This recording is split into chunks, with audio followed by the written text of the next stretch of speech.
டெல்லியில ஒரு army man வந்து நடந்து போயிட்டு இருக்காங்க ரோட்ல. சைடுல சாக்கடை சைடுல பார்த்தீங்கன்னாக்கா, அங்கிட்டு ஏதோ ஒரு சவுண்ட் கேட்குது. என்னடா சவுண்ட் கேட்குதுன்னு போயிட்டு கிட்ட போய் பார்க்குறாங்க. கிட்ட போயிட்டு பார்த்தா தான் தெரியுது 2 பேரு ஒரு ஆணும், ஒரு பெண்ணும் வந்து பார்த்தீங்கன்னா, துணியே இல்லாம ரத்த வெள்ளத்துல வந்து அந்த இடத்துல கிடந்துட்டு இருக்காங்க. அவர காப்பாத்துங்க, காப்பாத்துங்கன்னு சொல்லி அந்த அளவுக்கு ஒரு நாள் என்ன பண்றதுன்னு தெரியல.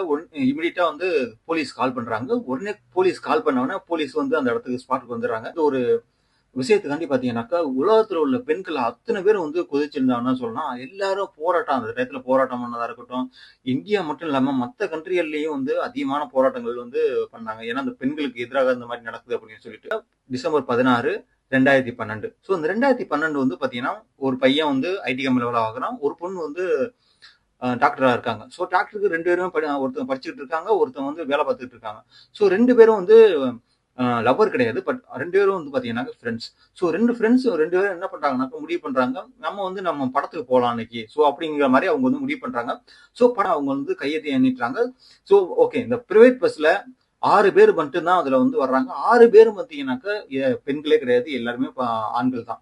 அப்படிப்பட்டவங்க வந்து பார்த்தீங்கன்னா, அவங்க வந்து இதுக்கு முன்னாடி வந்து பார்த்தீங்கன்னா, ஒரு 6 பேர் வந்து இருக்கிறாங்க. இந்த 6 பேரும் வந்து ஒரே ஸ்டேட் கிடையாது. அதாவது டெல்லி மட்டுமே கிடையாது. Different state. பீகாரா இருக்கலாம், மேற்கு வங்கமா இருக்கலாம். இந்த மாரி வந்து டிஃபரெண்ட் ஸ்டேட்ல இருந்து வந்த ஒரே நாள்ல வந்து அசெம்பிள் ஆகி, அவங்க வந்து என்னன்னாக்கா, ஒவ்வொருத்தரும் ஒவ்வொரு வேலையில இருந்திருக்காங்க. வேலைக்கு தேடி வந்து தான் டெல்லிக்கு வந்திருக்கானுங்க.